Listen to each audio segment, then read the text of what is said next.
What up? What's going on, everybody? This is DnvClique. I am your man, Darren. And I'm Ravenna, but you can call me Vin for short. That's right. And this is episode 1 of our podcast. And in episode 1, we'll be letting you guys know about us, what to expect from us, why we did a podcast, and also talk about the BLM movement. So let's begin with who are we? Again, I am Darren. I am a God-fearing man first and foremost. I am a big gamer. I love sports. I love music. I'm a guy who loves to laugh and also loves to have fun. And I'm Vin.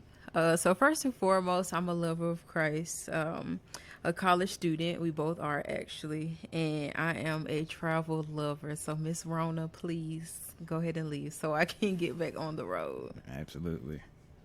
And we met in high school, 2010, 2011, correct?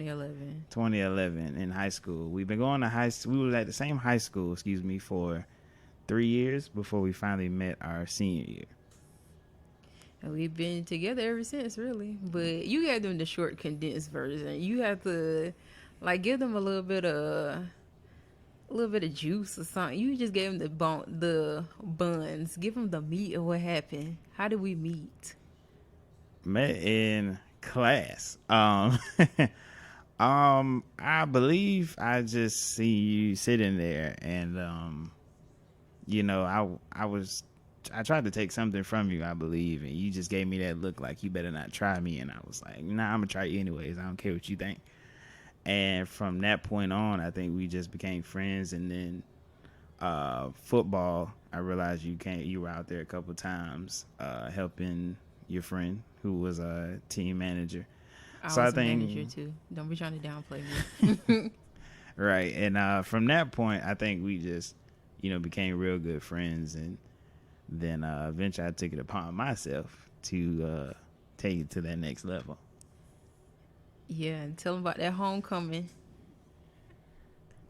Got quiet, ain't it? Homecoming. Yeah, homecoming was interesting. Honestly, at first I didn't want to go. I didn't plan on going. I didn't think I would have fun. And I got there. It was cool. Really wasn't what I thought.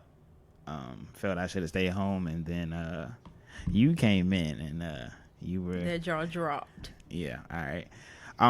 You were looking amazing. Definitely different from what you would see during school because we all wore uniforms. But yeah, she was looking amazing. I'll say that. And you was following me the whole night. Yeah. Okay. So yeah, what else would you like to elaborate on? And pretty much after that, like you said, we just really been together ever since, which kind of led us to why we wanted to start a podcast, because we have been together for so long. We've definitely had a lot of ups and downs and bumps and bruises along the road, and definitely have had to try to figure out our way. And along with those bumps and bruises definitely came a lot of what we like to call healthy debates. And so we decided that we have a lot of healthy debates, quote unquote, that have definitely strengthened our relationship. So why not let people in, invite you all into our space, and just use this as a platform to help impact people and show them that, healthy relationships do exist, even if it's, not with family, even if it's with family or friends, that's still a relationship. And they do exist. So we got a lot coming, a lot in store, that we want to share with you all and kind of get you all included in our platform as well. So, yeah, I'm excited. Yes, healthy debates. It's not arguments, people. It's a healthy debate. Right. Open discussion. Yeah, right. That, we always have. It's nothing new. It's not going to be like, we never done this before. So, the BLM movement, something major going on right now. Black Lives Matter, if you don't know what BLM means. It's something that's been going on for a very long time. This is not nothing new. This is not nothing that just was created in 2020. It's something, that overall is big for us. And really what we are doing, is fighting for equality amongst all races, and everybody has the equal rights and equal opportunity to do anything in the world. I think now it's just become more like prevalent, especially with like recent events. Like it's been very prevalent in the past, but I think now it's really like, we try to come in peacefully at this point, and y'all not getting it. So our words gonna have to match our actions. Gonna have to match our words at this point. So how have you been impacted? Do you feel like your mental health has been impacted by just everything that's going on right now? Yes. I think, as far as mental health, because that's everyday life. So I would say, just thinking about thinking your day out when you wake up, or, as you're getting your day going, I think it's scary that you have to, fear the police, as, they are ones who should protect us and, swore to protect us. But just that mindset of, not driving too fast, or, making sure you make the right turn signal, and, just little things mentally that. Yeah, like a sense of anxiety. Right. Mm-hmm. With every move that you make. Right. I could say the same. I feel like it's kind of been very emotionally exhausting being black. Or I can only speak for myself, but it's been very emotionally exhausting seeing. It's like every time you turn on the news, which is why I completely don't even look at the news anymore. You're seeing something about someone has got killed, or someone has, been shot, and they were not, they were cooperating, or they were targeted just because of the color of their skin. Or even now where they've had it, like, you've been seeing like a lot of noose around, and they're saying like, oh, we saw a noose, we saw someone hanging from it, it was suicide. Right. Like, who just randomly just hangs a noose out in the public and then hangs themselves out in the public? No one ever. So yeah, I think the news thing is big, but I also feel like the blackface, that's the thing that gets me, or the been rallies, just you just haven't necessarily seen it on the news like you are seeing it now, but it's always been there. Right. And I think those things are just, mentally, those things, they might not get to all people. Like me, I'm observant of it, but I wouldn't say it bothers me, but I know, as far as just mental health in general, it can affect the.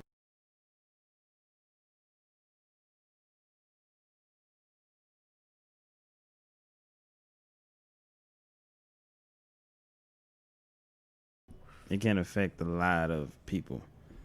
So how do you feel about the races that have been along with us in the protests? I think it's a beautiful thing to see, honestly. Like, I feel like it's a lot of how can I say this? It's definitely a lot of, I feel it's like I know what I want to say, but I don't know how to say it. I think I would say it's been definitely bigger than normal. I think I've always, we've seen different protests here and there.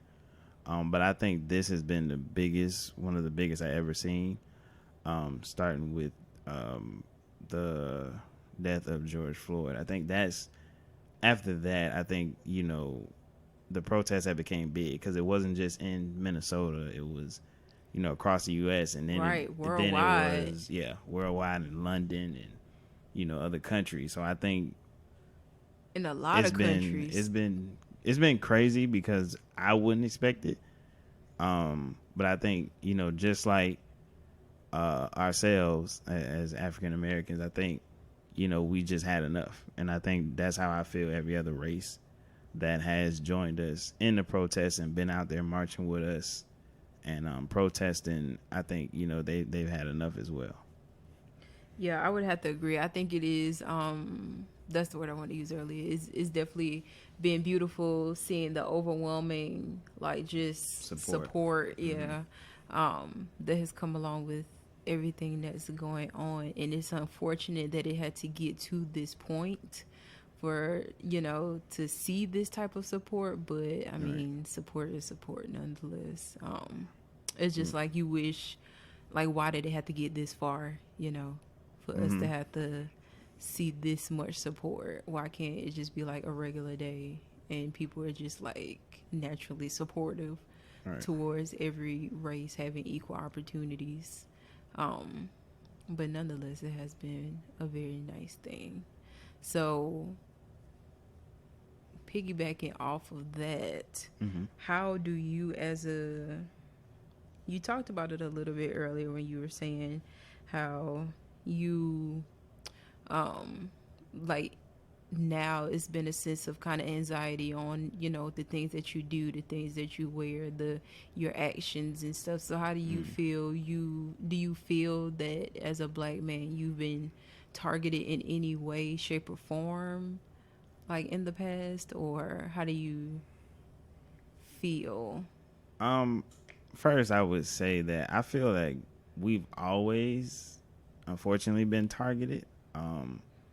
But I think it was, you know, more so for hate because, you know, we are greater than, you know, what we think or what we've been instilled in our mindset, you know, which I think self-knowledge helps understand who we truly are.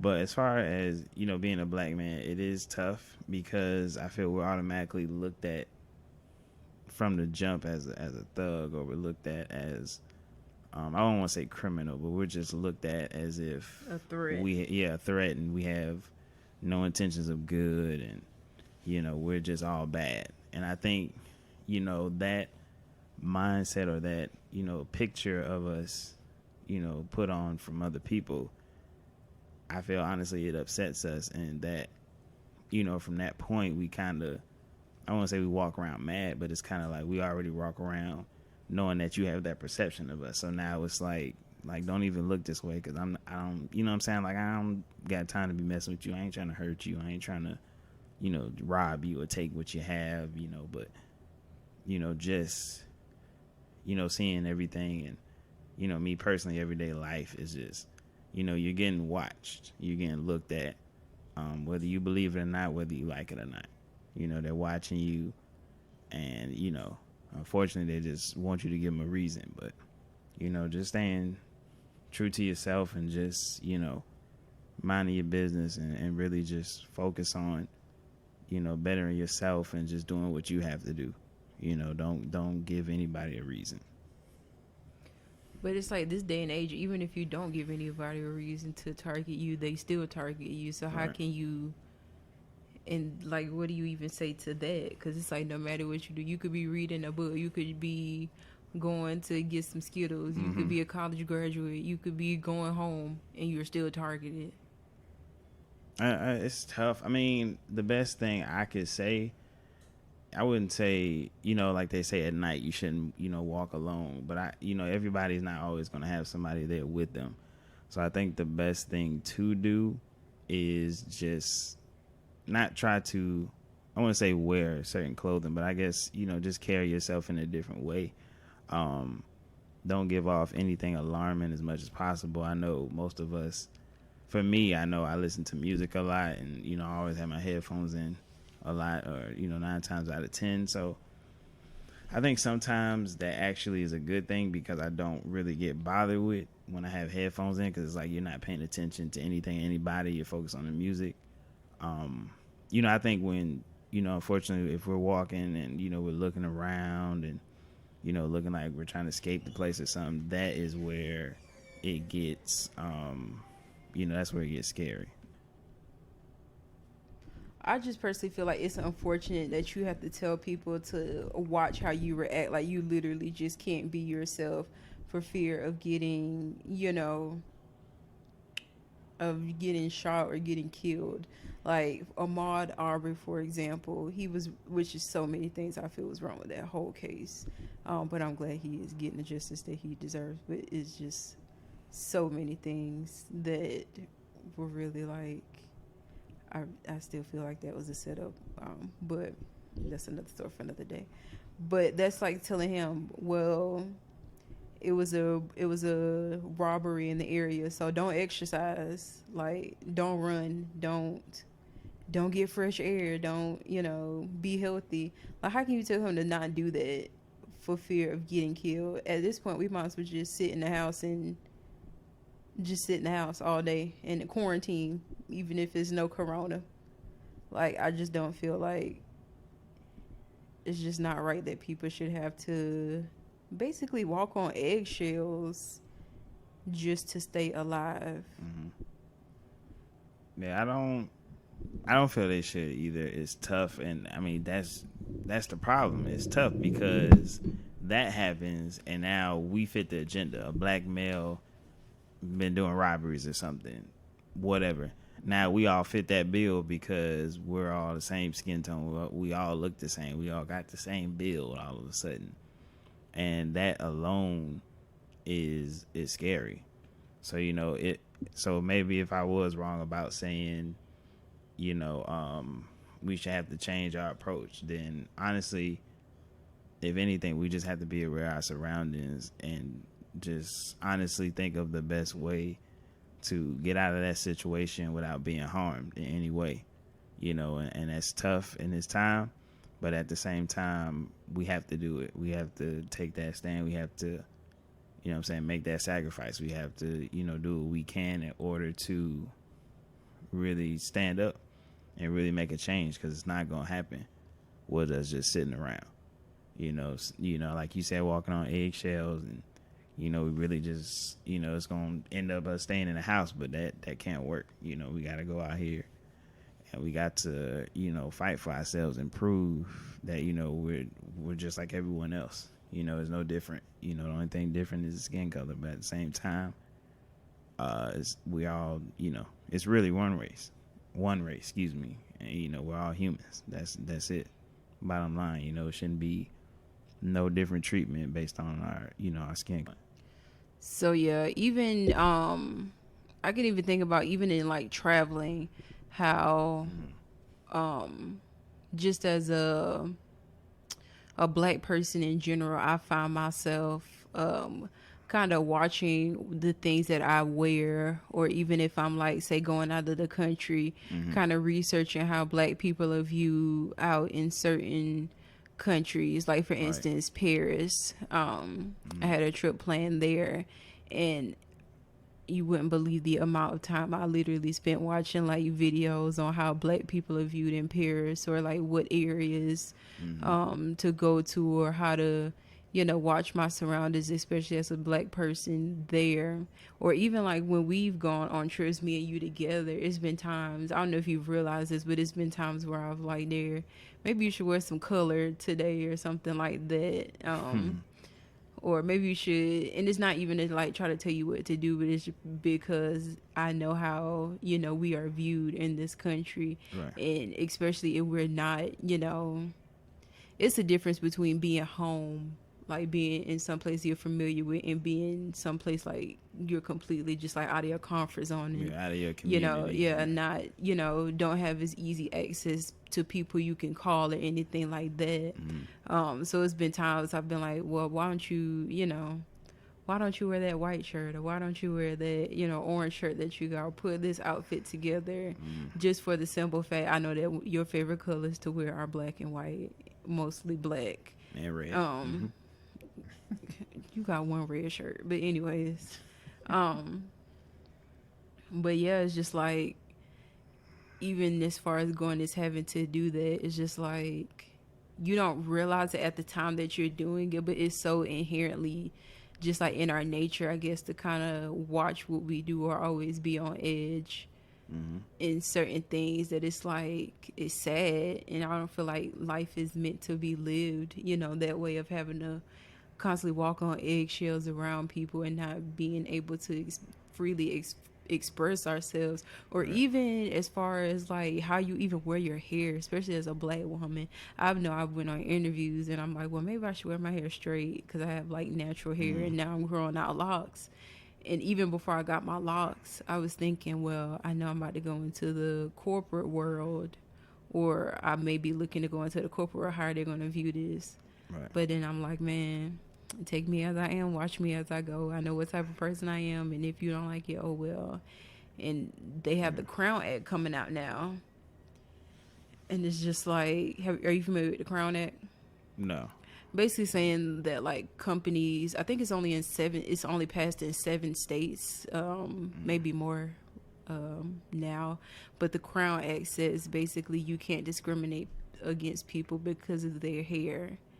And it's just like, is this real life? Why are we even having laws to enact that you can't discriminate against me because of a certain way I wear my hair? What does that have to do with my intelligence? So it's like, because a certain hairstyle will make them feel like, oh, this is a criminal. This is a thug. He got no good intentions, or they have no good intentions. Whether it be a female. But what does that even have to do? What does your hair have to do with your work ethic? It has nothing to do with it. It nothing to do with it at all. But unfortunately, how does my hair say I'm a criminal? How does, because I have locks, say that I'm dirty, or that I wash every day and shower every day? How does that not say? How does that say I'm a criminal? I don't know. I think that just, unfortunately, how other. Now, I wouldn't even say other races. I just say other people view that, because they look at, I don't know, maybe it's been an experience they had before, or maybe what they see on TV or see in movies, and it's, that's just how they, look at it. It's not, I don't think your hair has nothing to do with it. You wear your hair how you want to, bottom line, period. But, people, they just literally look at it as how they want to. So if they feel like people with dreads, everybody with dreads is killers. Everybody, with a bald head is a murder. Like, it's just, it's unfortunate, but, stuff like that has to be made, unfortunately, because too many people, I know people have lost jobs. I've seen videos where people had to cut their hair off just to compete in a sporting competition. So no, sir. It's crazy. Bottom line, it's ridiculous. So you better listen to India Ari. I'm not my hair. Yeah. So, have you had any police or interaction with policemen? No. Well, that's a good thing. I haven't had many myself. I've had one that was probably, I didn't like. Definitely being that it was a black officer at that.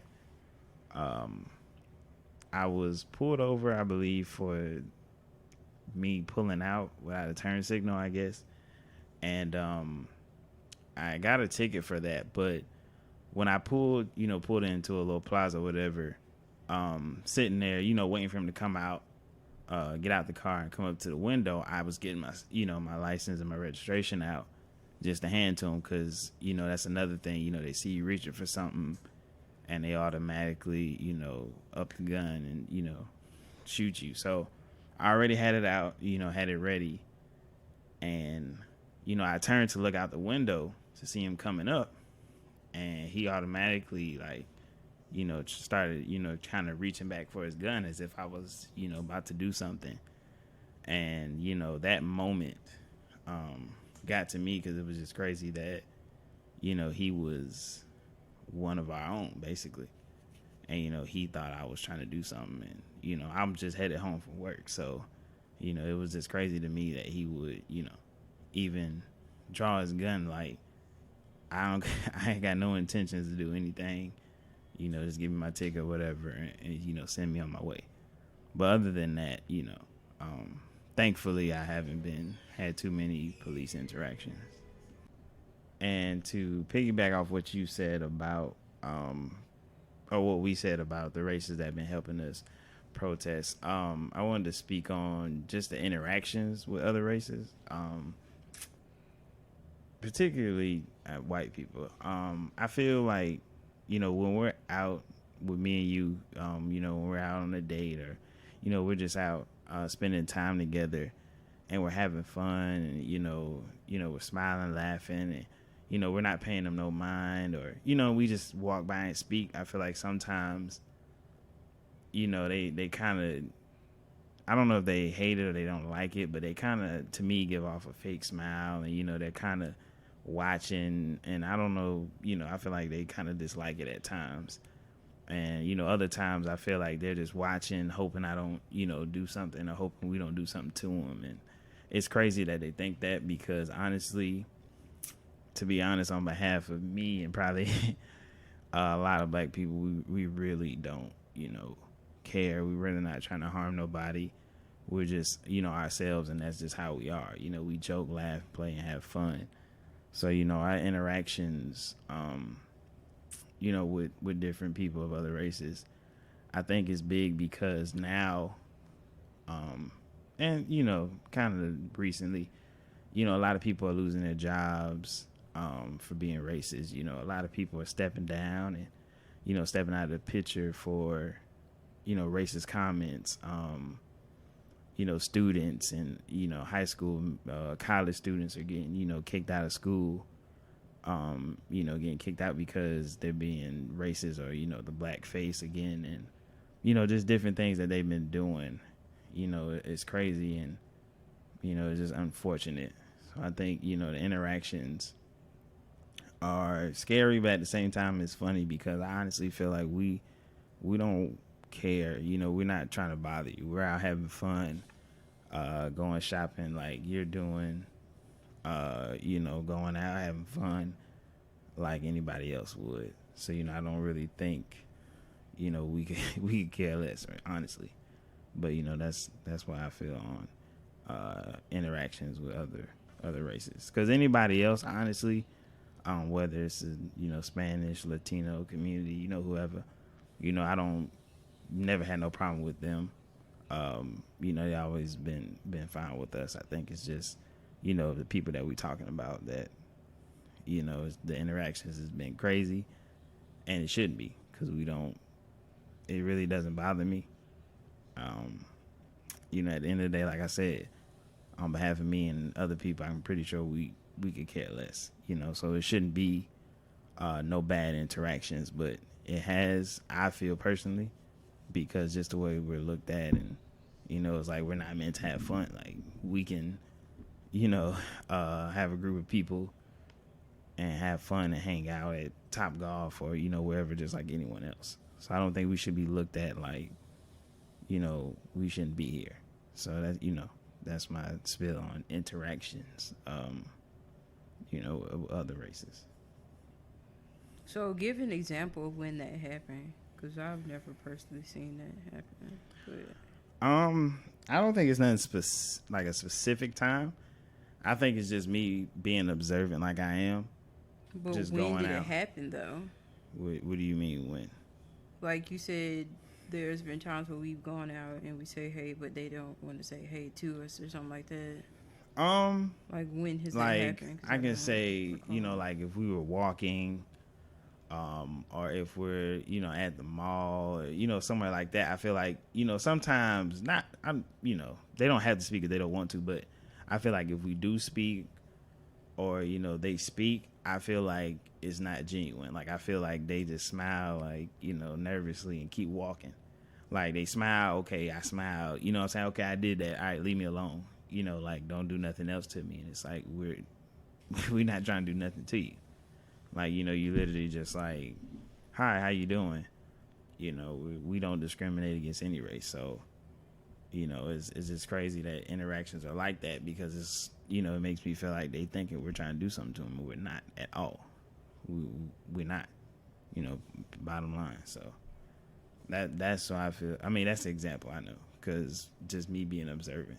It is not like no big scene. It's just simply speaking or waving and then just, a quick grin as if, we're about to do something or, they're scared for no reason, because I'm not doing nothing to you. Maybe I need to observe more. Maybe, but at the end of the day, it is what it is, and I'm not doing no harm to anyone. So, to continue with this, with the whole movement, I like the movement, but at the same time, the black on black crime, I feel, is something that is it needs to stop. I don't know how else to put it. It needs to stop. We scream Black Lives Matter, but we steady killing our own. It makes no sense at all. And now it's to the point where recently, I believe it was a 9-year-old and also the 8-year-old girl, was killed, by gunshots, and the shooters were black, and that's crazy. We out here protesting, we're out here marching the streets for George Floyd and Ahmaud Arbery and all these people, but yet we're still killing our own. And then it's the future at that. It's not just somebody older, more mature. It's the future. It's kids, somebody's child, and that's ridiculous.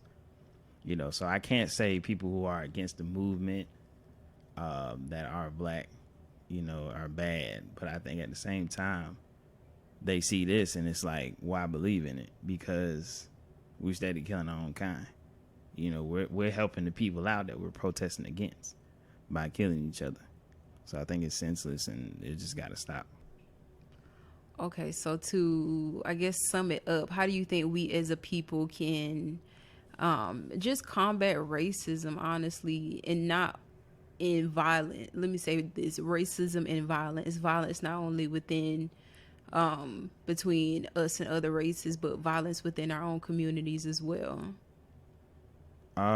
The protesting, I feel, doesn't need to stop. I think we need to continue to do that. But for those who are opposed to it or, doesn't feel that's the best way, I think social media, the power of social media has been so big, with getting cases and investigations pulled back up, getting people fired, getting people put on note, for getting people fired.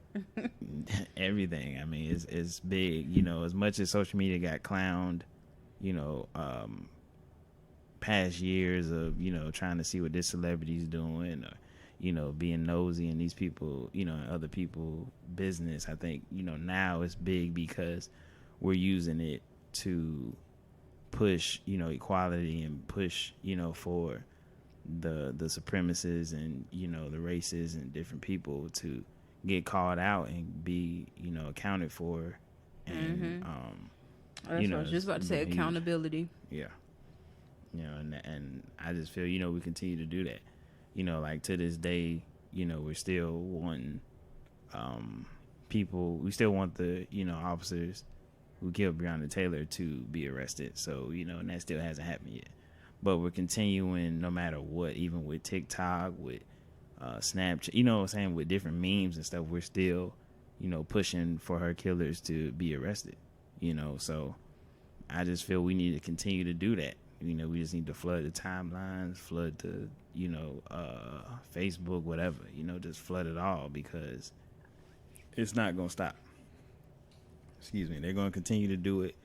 They're going to continue to, try to fight against us, and we have to continue to fight back and show that, we're stronger and that, we have the power, whether we believe it or not. Yeah, I definitely agree with that.